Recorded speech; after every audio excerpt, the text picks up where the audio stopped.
We're in Romans 1, okay? And one, maybe two more messages from this chapter here in Romans. As I said, we're going slowly through it by design because there's so much richness to benefit from here. And what we're calling our little mini-series is the human heart diagnosed and healed, because that's what Paul is doing.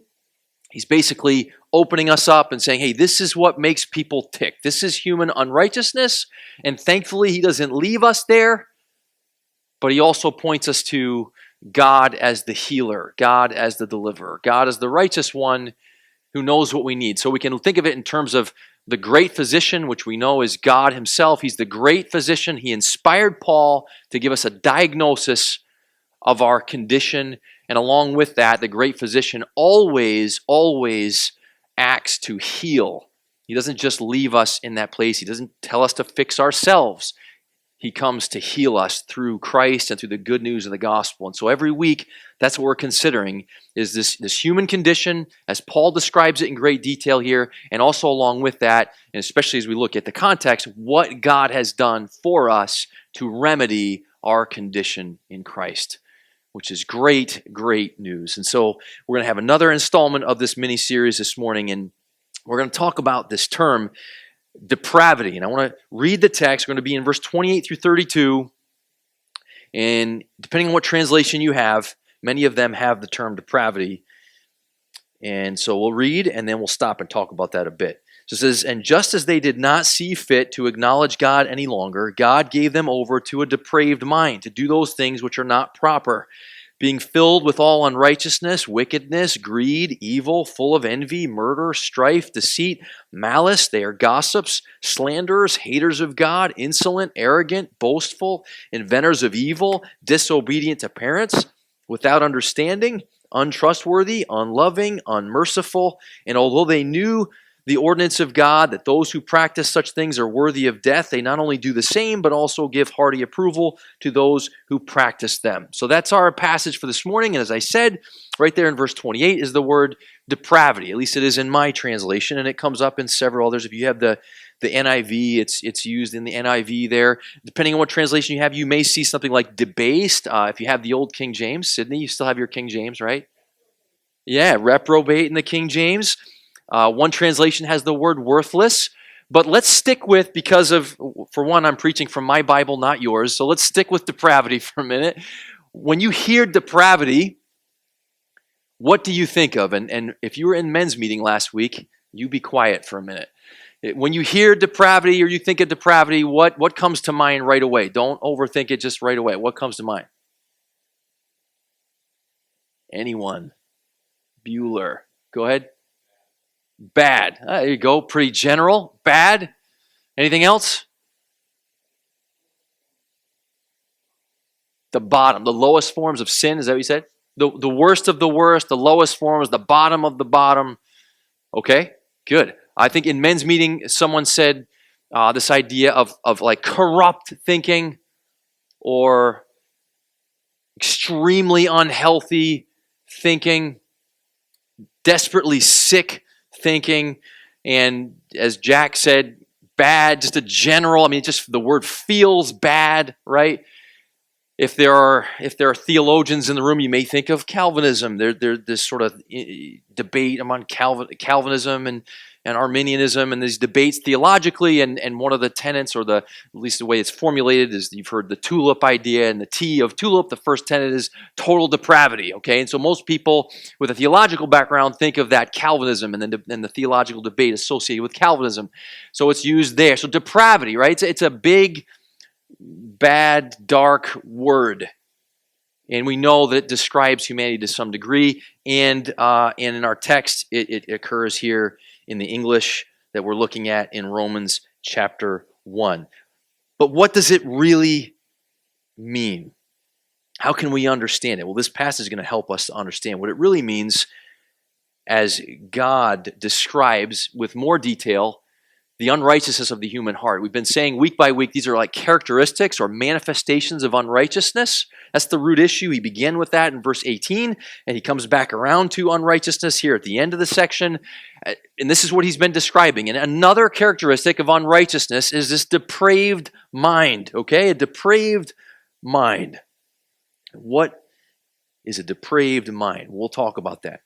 One more thing I want to do before we break down the text. Okay, as is our habit, we're going to go through basically phrase by phrase. But one more thing before we do that, I want to point out from the context how often Paul is talking in terms of the mind and the heart. And this is important because, and if you've been at our church for a while, you know this is one of our themes here.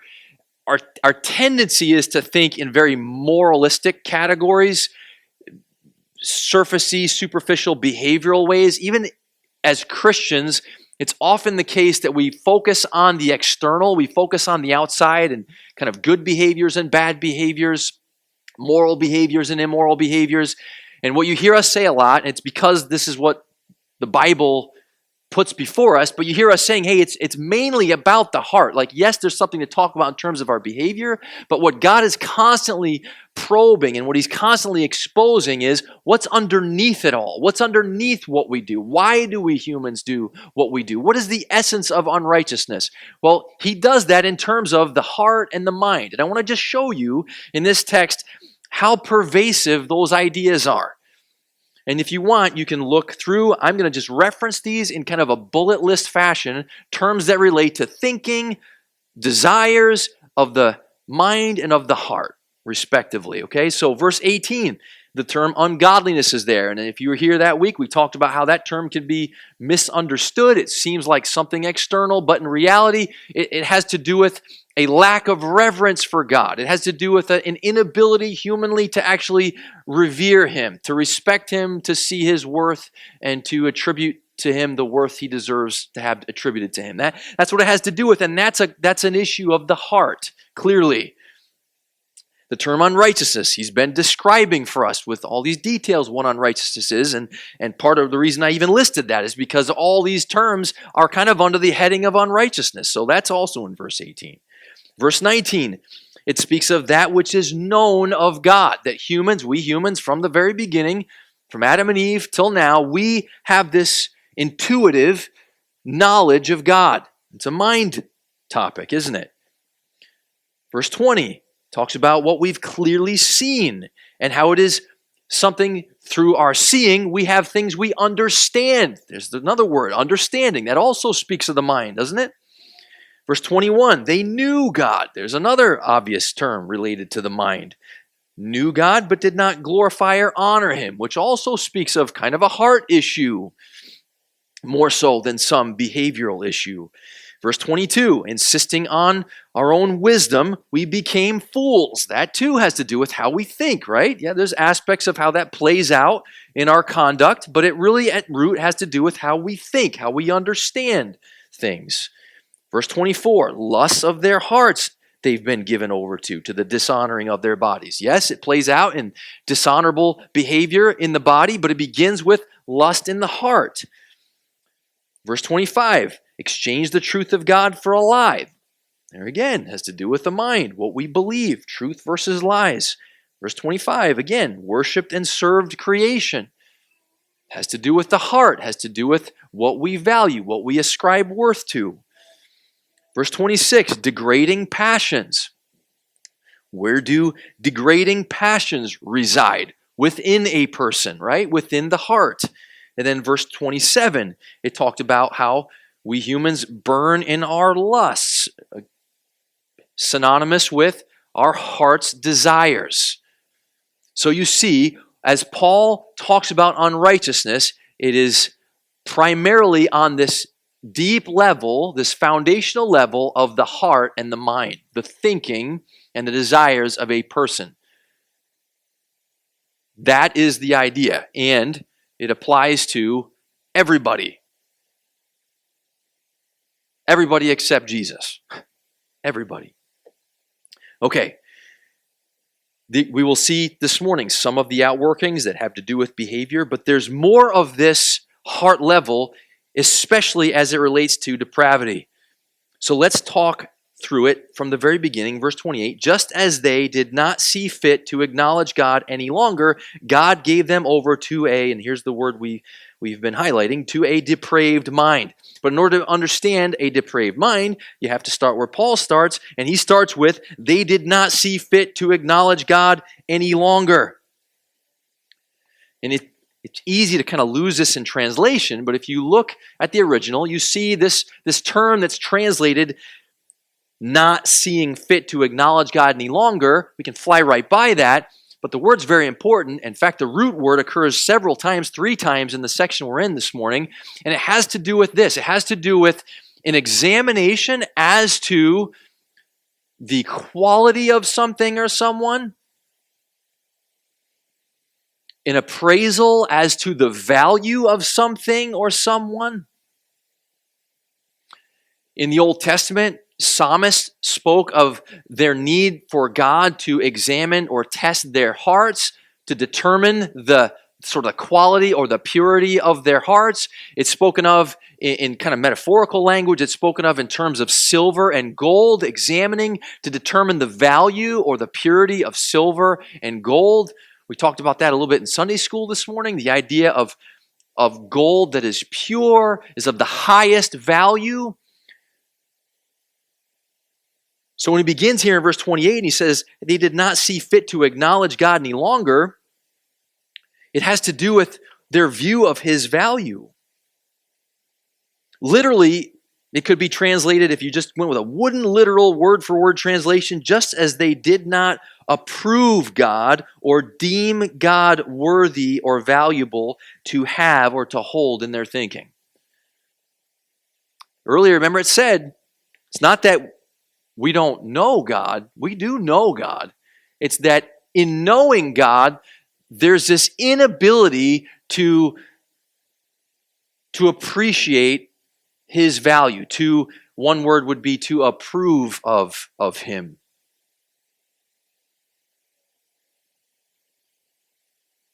In diagnosing our hearts, this is what God tells us is our root human problem.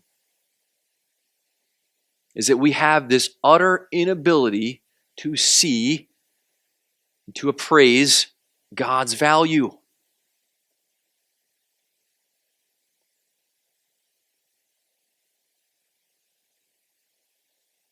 And Paul says, we'll elaborate more on that, but Paul says God gave them over, right? And as we've been pointing out, and we'll see most clearly in chapter 2 as we get to chapter 2 later on, we can read it and say, well, he says, just as they did not see fit to acknowledge God any longer. We could say, well, I know the prior context. He was talking about homosexuality. Is this only applicable to them? No, because everything in the list that's to follow basically describes everyone. And chapter 2, he switches from the third person they to the second person you. And he's saying, look, if you think this is just the other people out there, no, this is you. Then Paul would include himself within that list as well. This is Paul. This is you. This is everybody. And it says God gave them over. So we could say God gave us over. And as I've pointed out, this is the third occurrence of the idea of God giving over. And just to remind you, God giving over, that word has the connotation of giving over to someone or something of superior power, giving over to an overpowering influence of some kind. And this now is this influence of what is within us, naturally speaking. He's given us over to this depraved mind. And we began to explain what that is. It has to do with the inability to appraise God's value.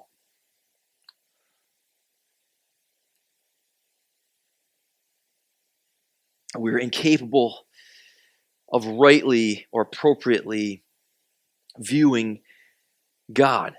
Like our skill or we make our way through life constantly assessing the value of things, even how we use our time. It all has to do with what we value, what's important to us, what we feel is worthy of our time and our energy.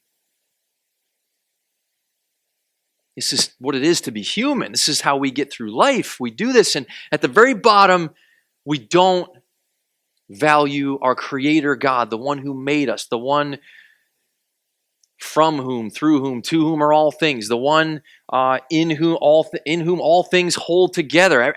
Absolutely everything, our very heartbeat in this moment, being maintained and sustained by God, and yet Our nature is such that we don't value him. It's not that we don't have any thoughts of God. It's that we don't see his worth. I mean, if we think about this for a moment, if you say, well, really? I mean, if we saw his worth every moment and we knew that because of everything that's been done for us through Christ, I mean, would we really be rattled by the inconveniences? Would we really be that bothered by some bad traffic or being mistreated or someone saying something harsh to us or you name it, even the larger issues that are important on a national, global scale that are, they're bothersome. We all struggle as we check the news, right? I think it's not exactly enjoyable, right? But if we really saw the value of God, would we be moved as we are by those things? I don't think so. And that's just, I'm not condemning you for that. I'm just saying that's part of you being human. And Paul, as God's inspired him, is here helping us understand what's the real problem. The deepest level problem is that our internal evaluator, think of how the word evaluator has value in it. Our internal evaluator is broken. It is out of order.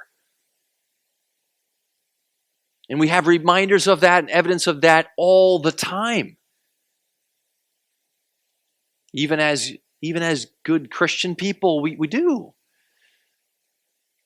Do you have experiences like this where maybe you've gotten really, really angry with your spouse, with one of your kids or a grandkid, and maybe they inconvenienced you in some way, or they broke something that belonged to you, or I'm seeing Jill sitting in the back, and I've gone a couple weeks without mentioning our puppy, haven't I? So let's talk about him for a second.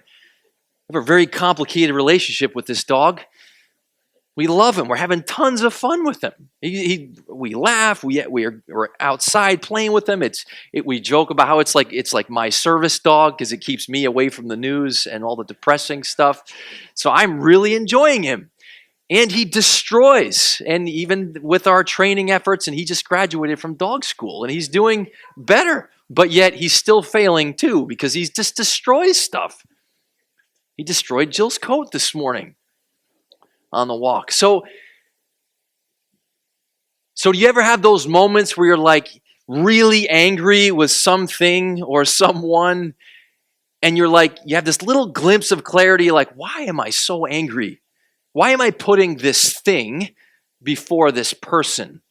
Or in our case, this puppy, or whatever it is, right? Like, why is it so important? That's a little glimpse of this broken appraisal system we humans have. And there are countless examples of it, and I will tell you, you can believe me or not, but I believe this is true. There are countless times we're engaging in those types of distorted or upside down evaluations of things, and we don't even realize it's just automatic.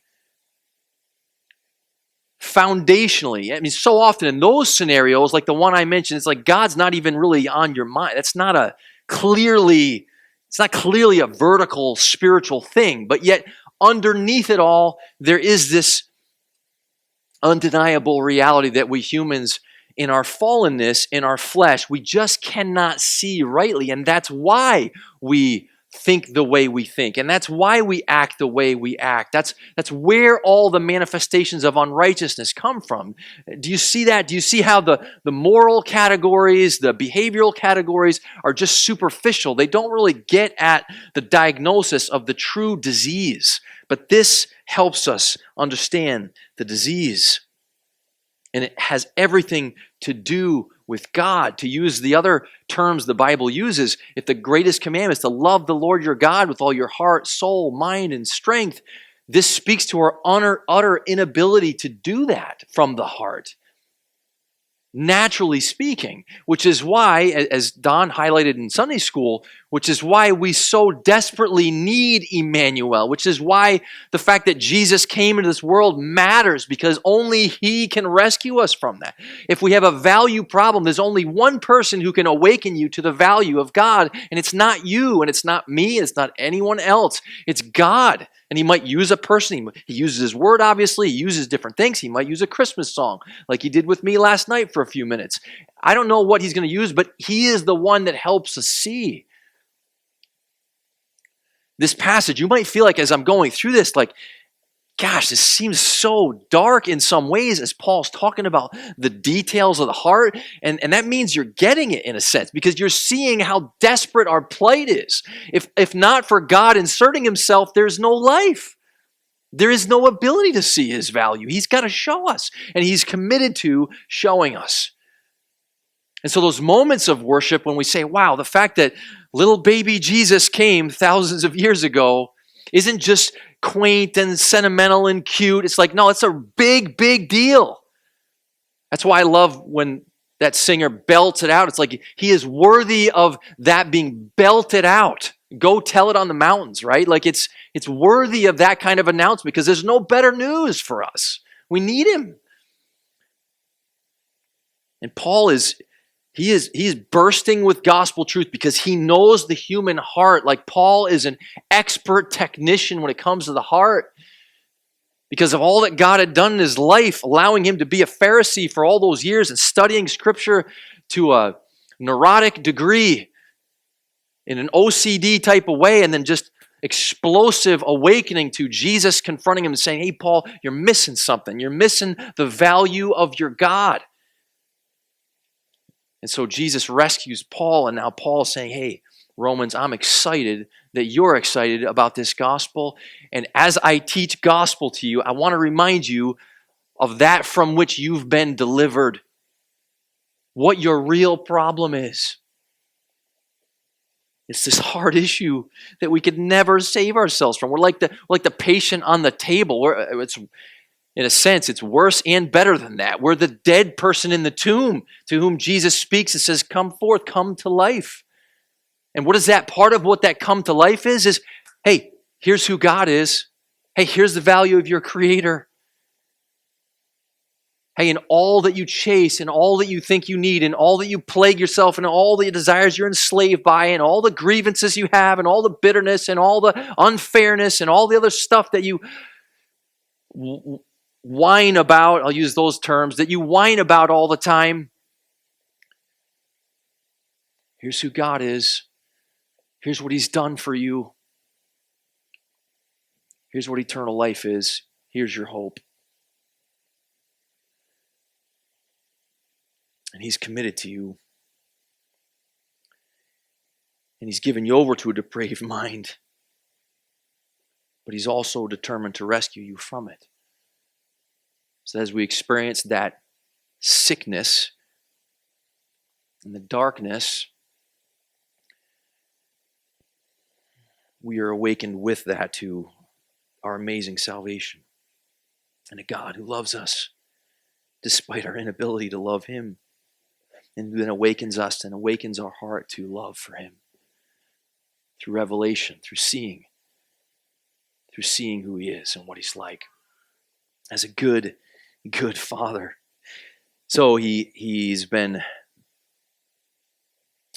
it's really consistent because he's been saying this sort of thing from the beginning of the section, and we've looked at it. It's everything to do with knowing God and not honoring him. It's everything to do with worshiping, serving the creatures more than the Creator. It's all the same idea. So even as they talk about these characteristics of unrighteousness, they're not mutually exclusive. They're overlapping. There's just all these different facets of unrighteousness that Paul is illuminating here.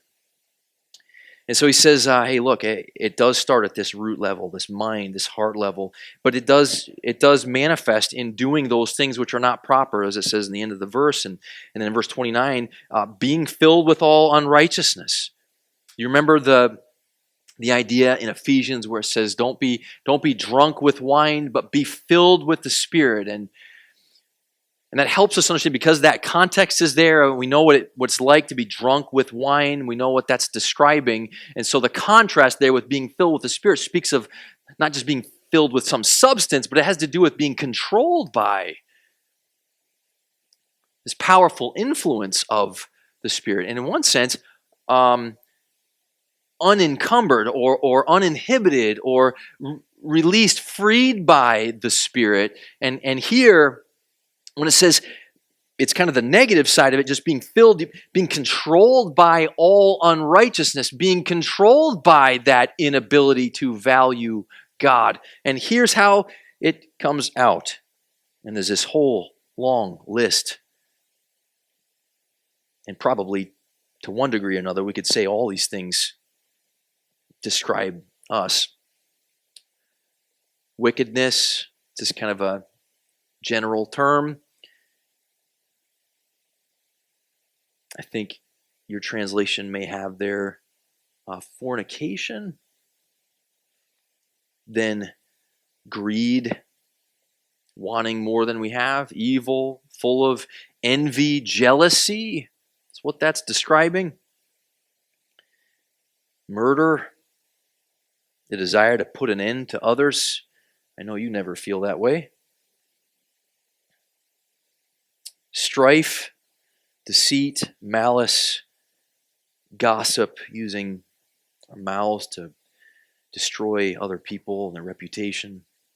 Slander, similar idea. Hatred of God, insolent, arrogance, boastfulness. These all have to do with pride, obviously. Elevating oneself, putting other people down, those kind of ideas. Disobedient to parents or unpersuaded by the wisdom of parents, insubordinate to parents. Verse 31, without understanding, untrustworthy, unloving, unmerciful, right down to these levels of, not getting it, untrustworthy, not being reliable, not keeping one's word, unloving, kind of obvious and broad, unmerciful, not having mercy on the suffering of other sinners. Incidentally, it's so easy for sometimes because our evaluation is so often superficial, we can go right through this list. Wow, that's not me, and that's not me, and that's not me. And you get to these end ideas here, and something like unmerciful, and man, it describes all of us, doesn't it? Verse 32. And although they know the ordinance of God, that those who practice such things are worthy of death, they not only do the same, but also give hearty approval to those who practice them. What's fascinating about this verse here is that same idea, that same root word that showed up earlier, that's translated did not see fit to acknowledge. That same word is also behind the term depraved, for depraved mind, that same root. And that same root is also here in the idea of giving hearty approval. So it's interesting, what he's saying is, here's human's tendency. We don't appraise God accurately.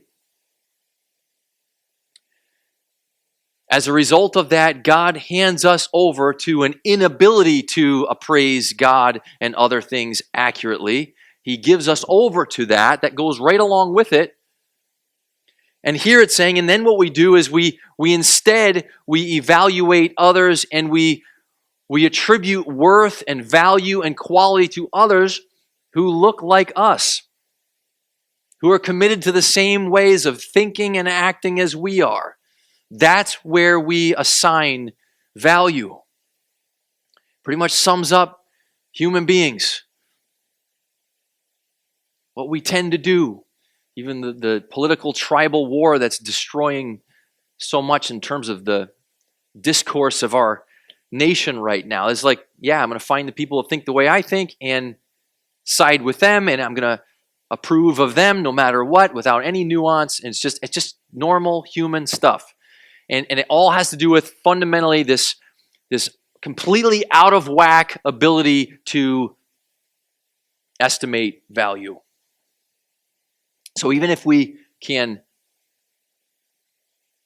polish up the outside sometimes, that issue is still the root problem with our flesh by nature. And what Paul is saying is it starts with our view of God. It results in the giving over, and then us having this broken appraisal system. And then the way that tends to manifest is this understanding, this kind of intuitive understanding that these things are deadly and worthy of death. This too, I think, goes back to the garden, that the day you eat from it, you'll surely die, right? Speaking of the forbidden fruit there. And there's this notion that somehow intuitively people know these things are are deadly and worthy of death, and they're a violation of God's heart and God's character and God's standard that would encapsulate his heart and his character, or that would embody his heart and his character. There's this sort of understanding, and yet we still just keep giving approval to those things anyway. And in the end, who suffers the most? We, in our humanness, in our fallenness, in our unrighteousness, if not for a loving, merciful God, we would suffer in ways that are impossible to even calculate or quantify.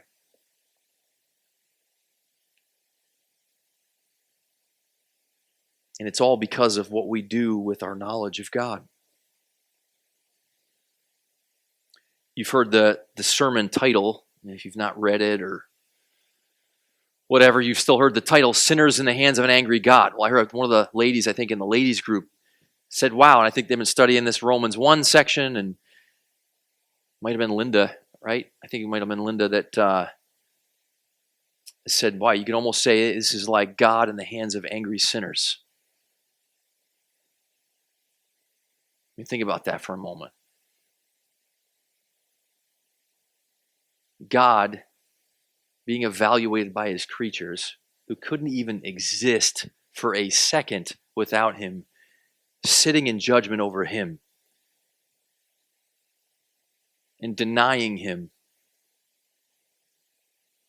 and considering him of no value. And if that resonates with you on any level, you can appreciate what it means that he came to save you. Because humanly, what do you do with such a person who treats you that way? And not just like one little instance of it, but whose whole nature and commitment is to viewing you that way. What would your human response be? Not the same as his. And so here is the good news. And Paul goes on throughout Romans to say, here's who your God is. The gospel is the revelation of God's righteousness. You've mischaracterized him. I don't know if this is a word, just maybe make it up. You've misappraised him. And you don't value him, but ready? He values you. Think about that for a minute and let that blow your mind. Really? Why? Not because of us or anything intrinsically worthy. We're made from dust. To dust one day we're going to return. But because of the one who made us and what his heart is really like. Not what we tend to think he's like, not how we distort and mischaracterize him, not how that happens a gazillion different ways throughout human history as all of us arrogant, boastful people come up with all these formulations or views or characterizations of what we think he's like. But what he's really like, abounding in loving kindness and compassion, and even cares so much for us and sees us in our suffering that as a result of our own distortions and our own perversions, and he says, I'm going to rescue you from you. I'm going to set you free. I'm going to open your eyes to my value.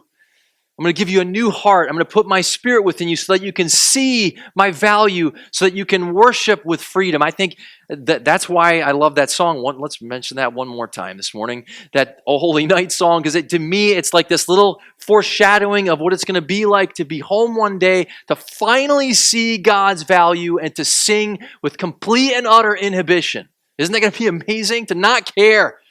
Any of you want to raise your hands when you're singing, but you're afraid to because you feel weird about it? I'm like that. So they even want to go up sometimes, nope, I just stick them in the pocket. I don't know why. For me, it's hard. I don't know. I'm a really uptight guy, I guess. I don't know. I think probably some of you are with me on that. And if you can do that, I think that's awesome. So keep it up. Maybe you can help some of us loosen up a bit. But in those moments of seeing God for who he is, it's going to be amazing.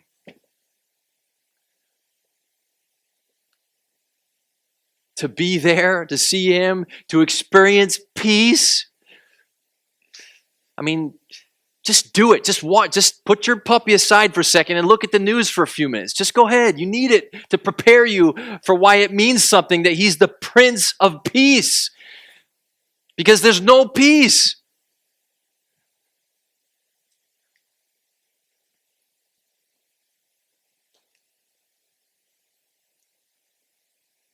Because hate is strong and mocks the song of peace on earth, goodwill to men, as it says in another Christmas song,